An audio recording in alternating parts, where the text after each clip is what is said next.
বড় ধরনের দুর্ঘটনা থেকে রক্ষা পেয়েছেন হাসনাত আব্দুল্লাহ ও সার্জিস আলম। অ্যাডভোকেট সাইফুল ইসলাম আলিফের কবর জিয়ারত শেষে চট্টগ্রামে ফিরছিলেন হাসনাত, সার্জিস ও তাদের সফরসঙ্গীরা। পথে চট্টগ্রাম কক্সবাজার মহাসড়কের চুনতি এলাকায় সন্ধ্যা 7:30টার দিকে তাদের বহনকারী প্রাইভেট কারকে চাপা দেওয়ার চেষ্টা করে একটি ট্রাক। এতে প্রাইভেট কারটির সামনের অংশ দুমড়ে মুচড়ে যায়। ট্রাকটি জব্দ করেছে পুলিশ। হাসনাত আব্দুল্লাহ এবং সার্জিস আলম এবং তাদের সফরসঙ্গীরা অক্ষত আছে বলে জানিয়েছে পুলিশ।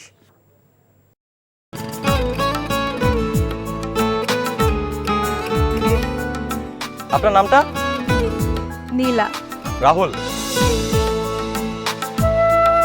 ওকে, এই মেয়েটারে তোর ভাবি সবাই কেমন লাগবে? আপনাকে না বলছে আমাকে ফলো না করতে? ফলো কেন করতেছিলেন? আপনাকে দেখতে ইচ্ছে করে আমার, আপনার সাথে কথা বলতে ইচ্ছে করে। আমি কি করবো ঠিক বুঝতে পারছি না। ওরে বাবা, ওই মেয়ে, অথচ তারে তুমি চিনো না? হ্যাঁ,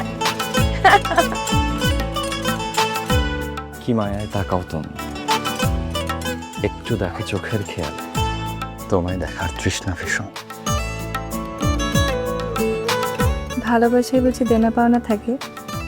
অবশ্যই থাকি, ভালোবাসা সবকিছু থাকে।